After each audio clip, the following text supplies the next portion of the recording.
Hello. Sorry for the delay. I had to pick up some groceries because I'm making chili later, and I didn't realize I did not have a lot of the ingredients. But neither here nor there. Without further ado, we're going to be discussing Wicked for Good. I did see it last night, and I have a lot of thoughts on it. I want to start off by saying I gave it a 4 out of 5 on Letterboxd. On the first film, I gave it a 5 out of 5 on Letterboxd. I know the material very well, and I've seen the show twice. So I thought what they did with the first film was pretty much excellent and everything you would have wanted out of an adaptation.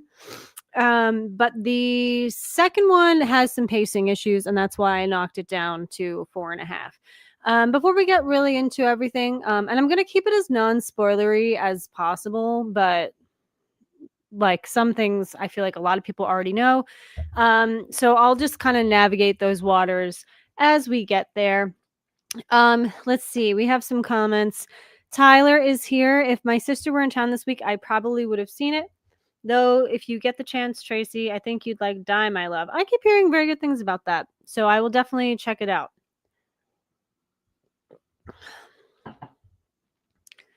Hey, NFG, can't wait to hear about the movie and not just the drama about the entire cast.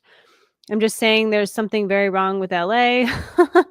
Yeah, there's a lot going on. I think like Ariana was like assaulted and strange behavior out of crazy people. Yes, I'm excited to talk about it. So thanks for stopping by. Maybe call it for now and later tonight as a video. Want to hear about it, for a huge fan of it. Yeah, absolutely. I don't blame you for not being able to stay for the stream, because I was incredibly late. So, but thanks so much for stopping by anyway. NFG. Oh, thank you so much.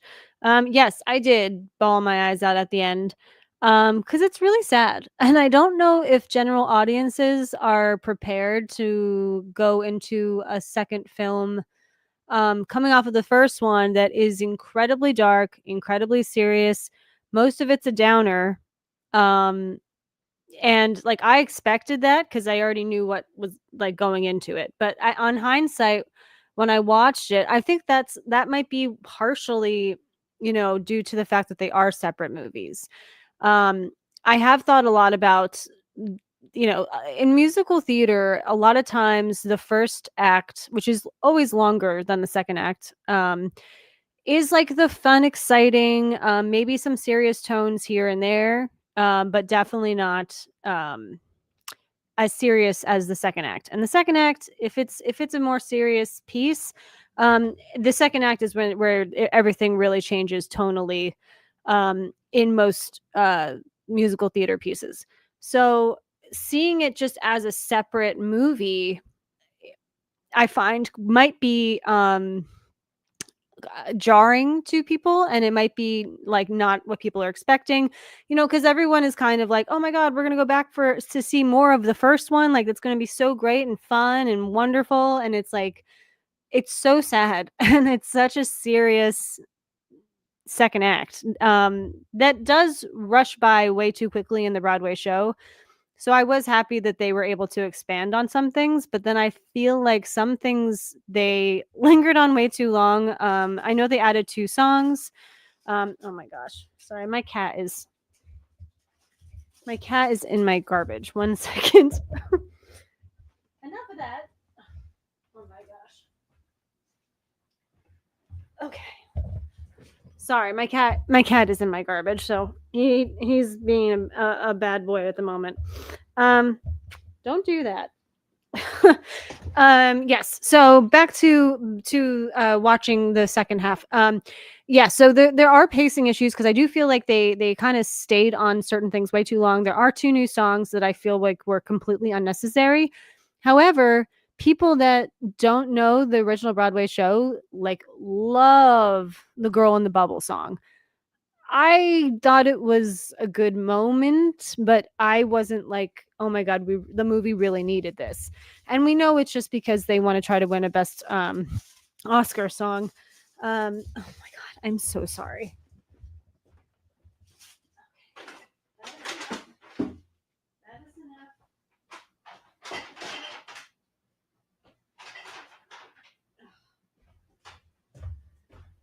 Okay, I'm back. I had to just completely remove that from the area. So, yeah, so when it comes to the two added songs, I felt they were completely unnecessary. And the one Alphaba sings, thankfully, is very short. It's so on the nose by calling it "There's No Place Like Home," and then it also kind of contradicts what she winds up doing later on, like what she's trying to convince the animals to do. But yeah, both of these women, this is 5 years after the first film, and it's a much more mature lens. Like you can even see in these images, like they are grown women. They are not, teens or college girls anymore, going through life blissfully. Um, and everyone full on is horrified of Elphaba because they all think she's the one they blame everything on that goes wrong in the town for everything. And um, Glinda has the biggest arc in the second act because she really does change. Elphaba doesn't need to change in the second act because she's kind of already grown a lot in the first one. So, looking at that from that circumstance, you could, and I never realized this until watching the second act just as its own, like we did with the film. In hindsight, you can say, Alphaba is really the main character of the first one, and not that she's not the main character of the second, but I really feel like it's more Galinda's journey that we're seeing through, especially just because of the changes she makes and what she has to go through. And I did like seeing her as a little girl. That was a nice, bookend because we got to see Alphaba as a little girl and her a little bit of her backstory because none of that is in the Broadway show. Um, okay, so let's move on. We're gonna keep, obviously we're gonna be talking about these two, as keep streaming. But I think one of the things that I did not know they were going to go as hard on was Nessa. Look at the two different images here. I love the contrast because on the right, it's the first image. I think it was like her character poster or just a production photo of when she was at Shiz, and she's so happy. She's so hopeful. She thinks she can accomplish anything she wants to. She's at this incredible, college, and you know look at her on the left. Like she becomes, and this is not a spoiler, like if they're putting that image out there, for a production photo, it's not a spoiler. She becomes one of the most bitter women I've ever seen portrayed on a film. I mean, look at her. She's so miserable. She's wearing the little, silver slippers that are, the infamous slippers. And that's like the only thing that really brings her happiness. Because she's got Bach with her and he doesn't really love her. We all know that from the first movie. Um, yeah, she just looks so miserable and so resentful and so bitter. And I just love the contrast of that. There's a big change that they made, because if I remember this correctly, in the stage show, uh, and I'm just gonna, it's fine. I'm just gonna talk about it. It's not that big of a spoiler. In the stage show, Alpha makes her walk. And you can correct me if I'm wrong on that, but and I just saw it last year, so I can't believe I don't even remember that correctly. But I'm pretty positive she makes her walk, and because they used an actual disabled actress, they changed it so she now floats, so she doesn't have to actually walk, which is I'm fine with that change. But I feel like the one thing that didn't hit though was like the writing of it. Like she wants to feel like a lot. She wants to feel like she did back in college when she was at the dance, and to recreate that feeling, Alphaba has her kind of like float in the air a bit above her desk. And like to me, because of this change, I don't really think that that's life changing enough for her to be like, oh my god, I feel so good again. Like that to me was a little ridiculous. If she had given her legs to walk around on, I think that would have hit that home better, especially when Bach is like, well, looks like you don't really need me that much anymore, so I'm gonna get out of here. It just didn't really work as well. I understand why they made the change, and I'm not saying they shouldn't have. I just think the idea around why they did it should have been a little bit more fine tuned in the script. But we're gonna remove her because she's a terrible person. She's just what an awful character. And a lot of the movie is like this. It's filled with awful people, and I think that people are gonna not be ready for it. I was very ready for it, but I can't blame anyone if for not liking the movie because of things like that. And like to be fair, I've seen a lot of reviews on this movie. I've seen a lot of YouTube videos. People that like it, they all like it for different reasons, and people that hate it for all different reasons. I've never seen such a spectrum of opinions on a movie before like this. And you know what? At least it gets people talking. I'll take that over anything else. I kind of love that. I love the conversation. And if people are civilly debating it, fine. I don't blame anyone if they don't like this movie. I had a great time. I know it's not perfect. Especially the first half of it. But I really think they nailed the home run. I really do at the end, in the last half of things. Also, the production design is gorgeous. The costume design is gorgeous. I mean, my God. Um, we can talk about the sexiest man of the year, Jonathan Bailey. And now I get why he won sexiest man of the year because of this movie.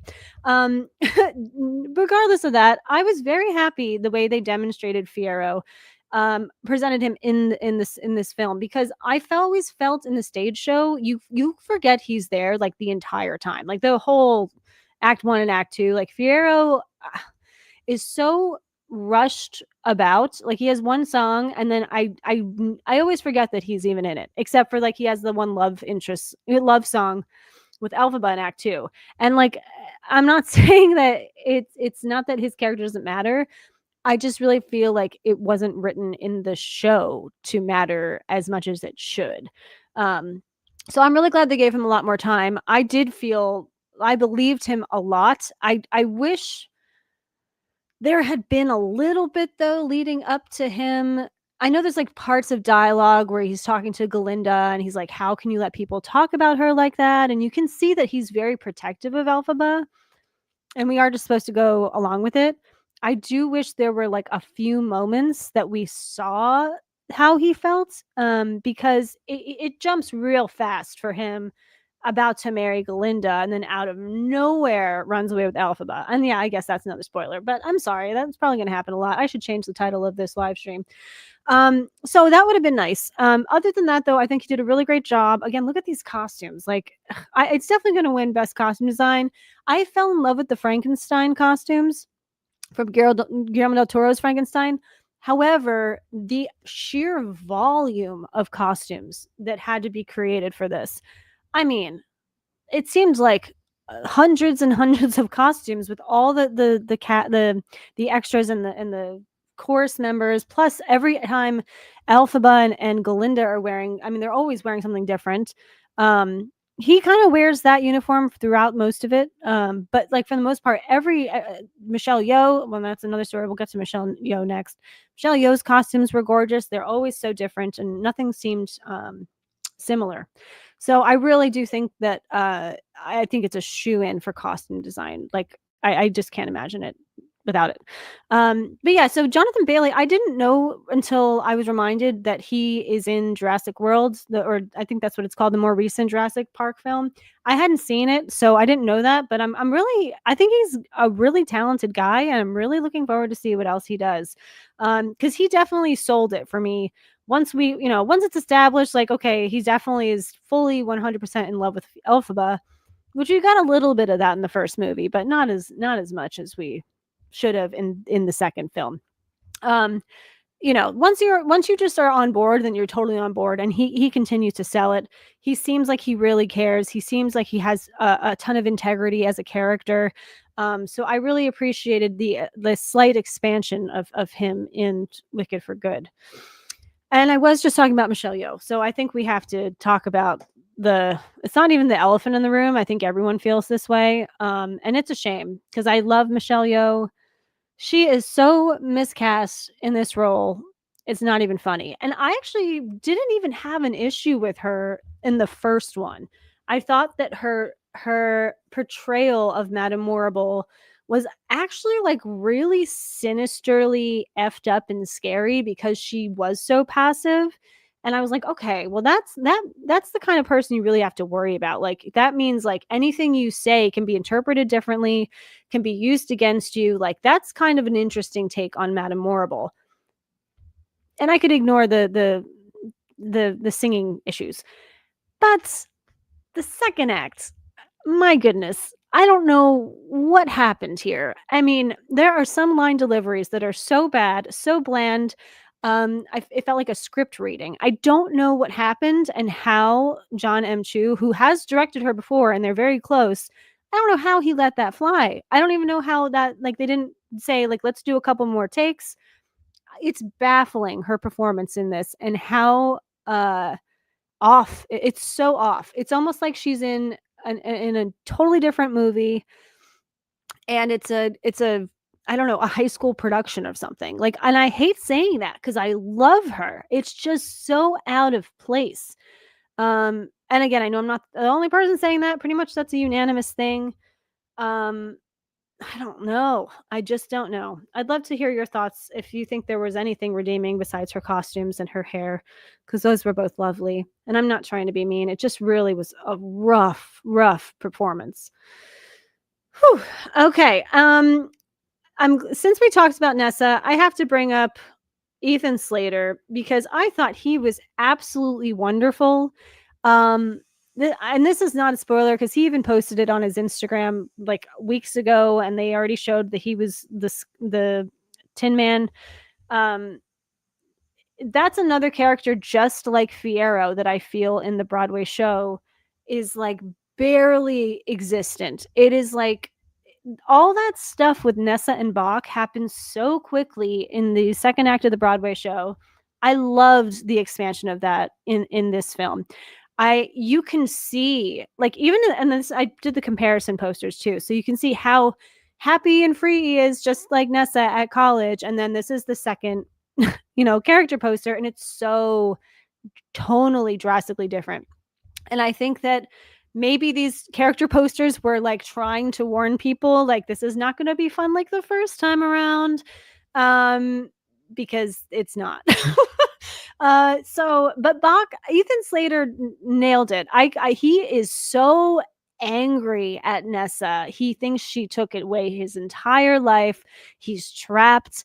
Um, and he's like locked to this woman and she sucks. And so inherently, this guy who was a munchkin and really full of life and like really made some bad choices by leading Nessa on because he couldn't handle even feeling the heartbreak of not being able to be with Glinda.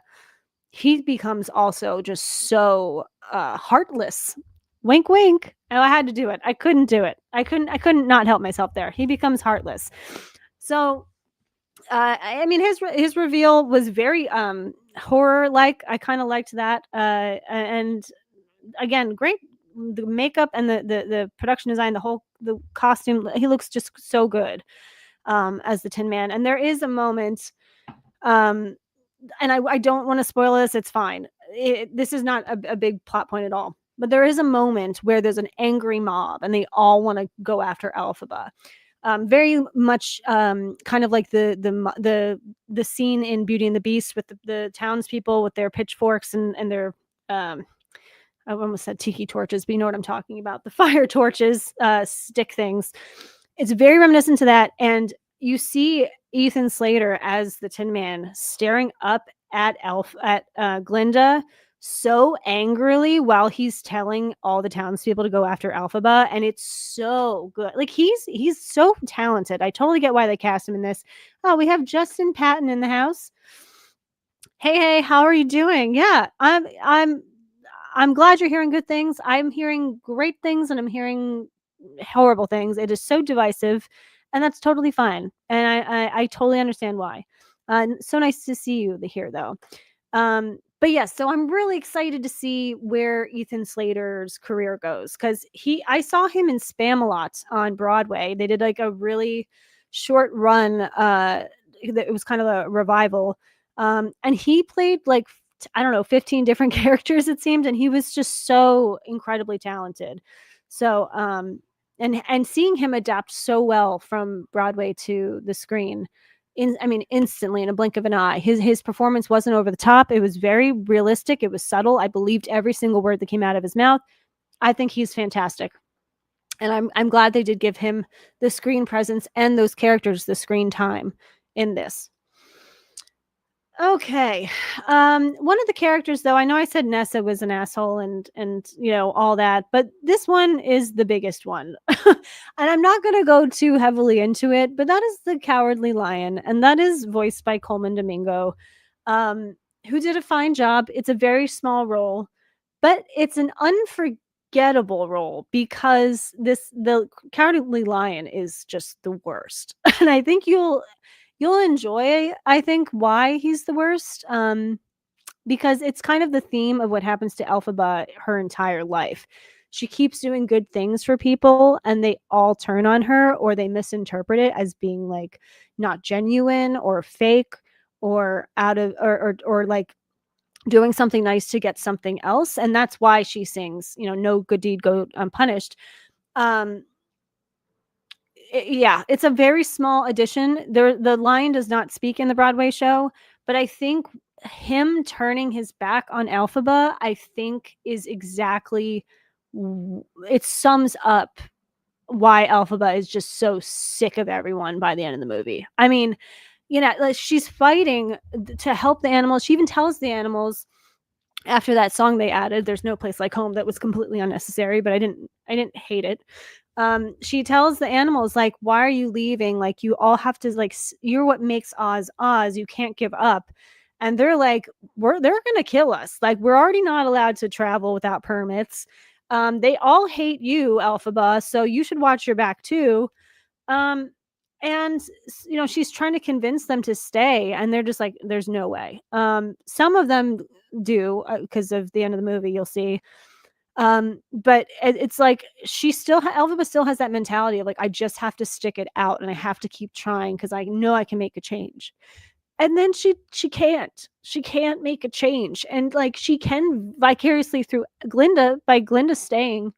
And that's also devastating to, with Glinda and her, and it's so sad. Like, it's such a great example of like the sacrifices that women have to make all the time. It really is. And I'm not trying to get like super emotional, but like it's so true. They both had to have tremendous sacrifices. Glinda will be the leader of Oz and do her best to make it good. The end of the day, who actually loves her? No one. None of them genuinely know her because she's always had this facade. So she has all this power and no one to come home to at the end of the night, or not even a best friend to, just shoot the shit with and have a glass of wine. You know what I mean? Like, she's going to be so lonely, but she will be the ruler of Oz. And it's just so sad. And then, Elphaba, she chooses, to get out of that point, and I think that was the right decision. I was very upset. I remember thinking that, like, why is she giving up? And it's so clear that she has no other choice. There's no fixing it. Even if Glinda wanted to convince people, I mean, I don't even think you could. I think people would still never trust Elphaba because there's just been too much damage. And now she has Fiero with her. She does have a love, she has the love of her life with her, and she will just have to, find some type of place to live at some point. They went into the deadly desert. That's where they kind of end up the very end. God, I promise you, I'm so sorry for spoilers, but I just can't talk about this without some type of spoilers. Um, and yeah, so you do have uh, it's a probably a happier ending for Elphaba than it is Glinda. Um, but still, Elphaba, like, knows where she's gonna go. No answer to that. And I don't know what I'd love to know if anyone has read the books, if that's how it ends, with Elphaba, because they didn't write anything else for her in the show, and they ended it in the movie just the way it is in the show. So yeah, so this little stupid little cowardly lion says it all. He really Everything he says is exactly what's been going on with Elphaba. Um, let's see. Man, this movie. Okay. Yeah. So this is, we have Ariana. She was just outstanding. Really seeing the more serious side of her character was, she was just exquisite. Um, And look, I see, and this is another production photo, not the one on the left, because that's, that's what she thought her life was going to be like. And then on the right, it's not. This is where she is. She's got everything she wants except someone that loves her. Um, and it's too late for Bach, which is also kind of sad. I'm telling you, this entire it's a Greek tragedy. It is such a Greek tragedy, and that's why I'm just so convinced. A lot of the people not liking it's because they weren't ready for it, or they didn't know. Um, yeah, so there she is sitting there, and I liked the comparison in these two photos because it's again that idealistic, hopeful Glinda. Everything's going to be perfect because she's perfect. So, and everyone loves her, in that sense, fake love. And now she's left here. So she does have the song that I mentioned earlier, "The Girl in the Bubble." I thought it was fine. I wasn't. I didn't think it was necessary. Oh my goodness, sorry. Hang on. Okay. My apologies. That was my mom texting me. So I don't think it was necessary. However, a lot of people that haven't seen the show loved the song "The Girl in the Bubble." Um, I yeah, it's just I think they could have done a maybe a bigger song for Glinda if they were going to add something. It's poignant and it makes sense, and it's wink wink, we so. So tragic they had to say goodbye forever. Do they meet up in the sequel books? I don't think they ever see each other ever again. So that's definitely why it's so sad.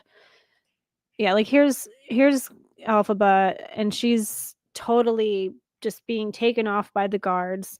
Um and I couldn't find any image of the animals from the second movie because they're just not out yet. So I had to reuse one. I should have been using this slide when I was talking about the animals.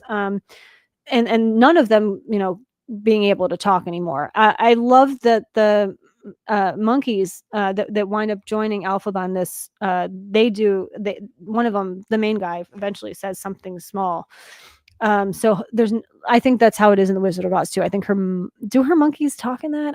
I feel like they don't, but they made the choice to have one of them, kind of like a Caesar from Planet of the Apes, who is the leader and probably the smartest one out of all of them, is able to retain his way of speaking.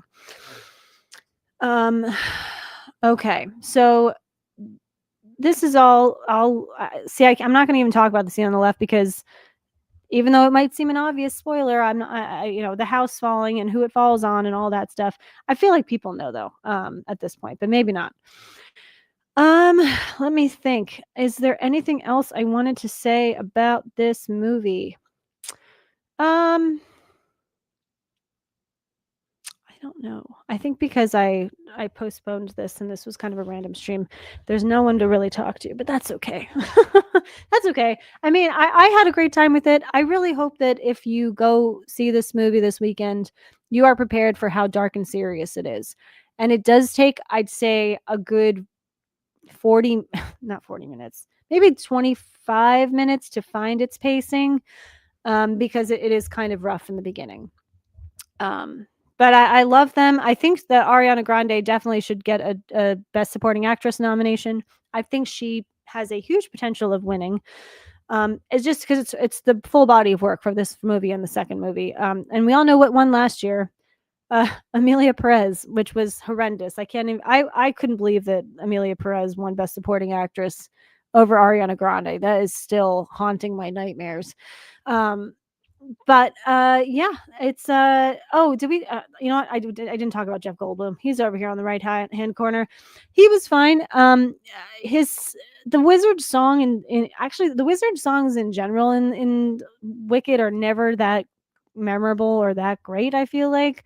So and the fact that he can't, he did a great job, but like I'm glad that they gave him a little bit more to work with in the second one, because the first one, it is a lot more of a shallow performance, not because of him, but because of the writing.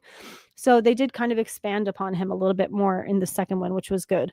I don't know how anyone didn't see that the fact that he's Alphaba's dad, like how they didn't see that coming, because I feel like you can see that in the first movie like, it's so night and day. And I didn't even remember that from the Broadway show, but I remember watching the first movie and being like, "Oh, yeah, oh, that's crazy. He's the wizard's her dad." Which is kind of sad because she had a terrible father growing up, and he sings about wanting to be a father in A Sentimental Man in the first movie. So there's that as well. So again, all Greek tragedy. He thinks he killed his daughter. She never has a father that loves her, but it doesn't really matter that much. But still, it kind of sucked. Like her father did was kind of the worst. Um, yeah, they all have terrible, terrible, tragic endings, and the most powerful one, I feel like, doesn't really even get what they deserve, which is Madame Horrible.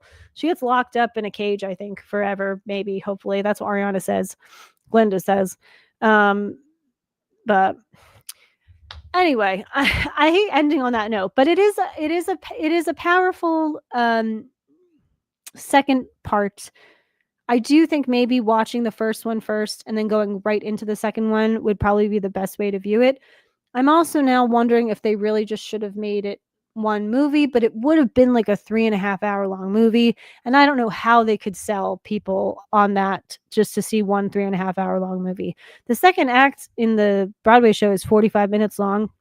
It's very typical. It's usually the first act is an hour and 15 around there. Then you have like a 15-minute intermission, and then the last act is 45 minutes to an hour at most. Actually, yeah, I think it's just 45 minutes. There's some longer ones that I feel like Ragtime. I feel like that one might have an hour second act, but I don't know. It might. I think it would sweet, like, what is it? A spoonful of sugar. I think that if it was one movie, I think that might have made the second part less jarring for people if it was one movie, and it would just treat it like a second act. But again, I don't. You would have to make it 3.5 hours because you do need. They did need to expand on things, and I'm glad that they did. And I actually think they could have expanded a lot more in the second movie. And maybe they just didn't want to because of the runtime, but it was already only 2 hours and 10 minutes. I think the first one's 2 hours and 45 minutes. Not sure, but yeah, the Dolby sound. Oh, let's see. Um,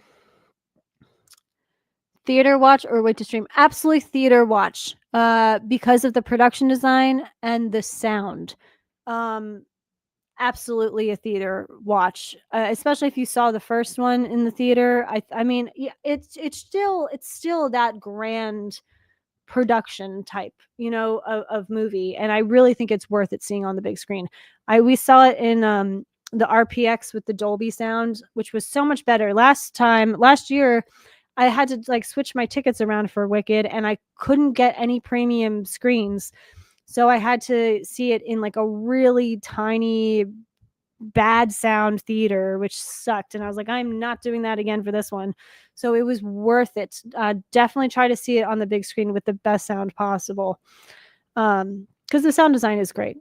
And just try to stick with it if you're not feeling it for the first. I mean, I hate to say that, but it's true. I don't think it should be like that automatically, but the first part does have pacing issues, and that's why I knocked it down with my rating compared to the first one. Okay. Well, that was really fun. I'm gonna go make some chili. I apologize for my cat interrupting multiple times. He likes to get into the garbage, and we can't have that. Um, but yeah, so that's it. We'll see how it does this weekend. I really think I don't think that any negative reviews are going to sway people from seeing it because I think that everyone is so invested already, and they've sold so much merchandise. It's insane. Like all the dolls they've sold, and they did this thing at Dunkin' Donuts where it was like a box of munchkins and it looked very straight out of the movie, which was really cute. They've just done so many merch deals. They've sold so much already. I think it's still going to make a lot of money. Now, will there be a dramatic drop the second weekend because of Zootopia? Probably. I'm looking forward to seeing Zootopia. I watched Zootopia, the first one, last night, rewatched it, and I forgot how smart that movie is. I remembered it being smart, but I was watching it again and be like, damn, this movie is just so effing smart. Like, it's so good. So I'm curious to see how Zootopia 2 is, and we'll check that out next week for Thanksgiving weekend. But yeah, I hope you guys are all having a good time. don't let people scare you from this movie because some people love it. Like I loved it, and some people that I was surprised loved it. And some people that I was surprised hated it. So, you know, oh, hello. Ruthie Henschel fan 99. I apologize. I don't know. Uh, I know. Wait. Oh, did you change your? That's David. Okay, I was gonna say because David changed his name because I knew that image. I believe that's an elephant. Um, unless I'm wrong. Yes, I can see. Well, thanks for stopping by, David. Are you going to be seeing Wicked Part 2?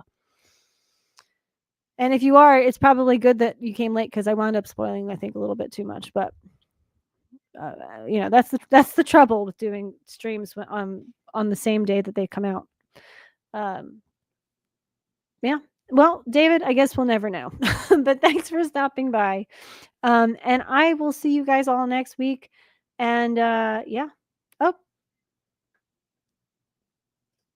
okay. You plan to see both movies. Recommend you see them in the theater and don't stream them because they're pretty, epic in seeing it on the big screen, great sound, do all that. It'll be worth it, I promise. Okay, thanks David for stopping by. I will see all of you who did next week, and ciao.